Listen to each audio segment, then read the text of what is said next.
Please ভাই, আজকে এমন একটা ভিডিও আপনাদের কাছে নিয়ে আইছি আমি।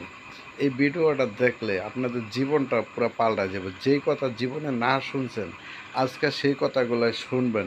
একটু খেয়াল করে শুনবেন। ভিডিওটা ভাই খেয়াল করে দেখবেন। দেখেন, 4টা ছেলের ছবি, 4টা মেয়ের ছবি। ছেলেদের ভিতরে 4টা জাত আছে, মেয়েদের ভিতরে 4টা জাত আছে। আমরা কোন জাতের পুরুষ হইয়া কোন জাতের মেয়েকে বিয়ে করি, সংসারে ঝামেলা লেগে থাকে, সারাক্ষণ ঝগড়া লেগে থাকে, সংসারের ভিতরে কোনো মিল নাই। কারণ আমরা তো এই সেটিংটাই বুঝি না।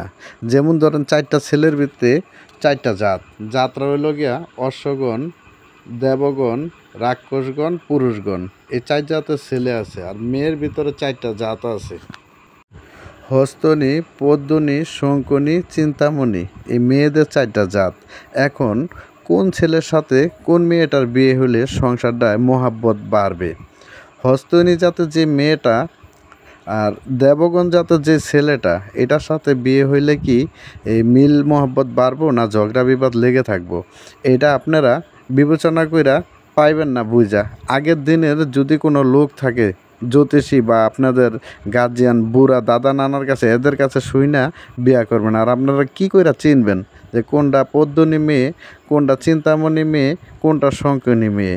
এই আপনারা যদি এই জাতের সেটিংটা না বুঝেন, তাহলে আমার পরবর্তী ভিডিওতে দেওয়া থাকবো।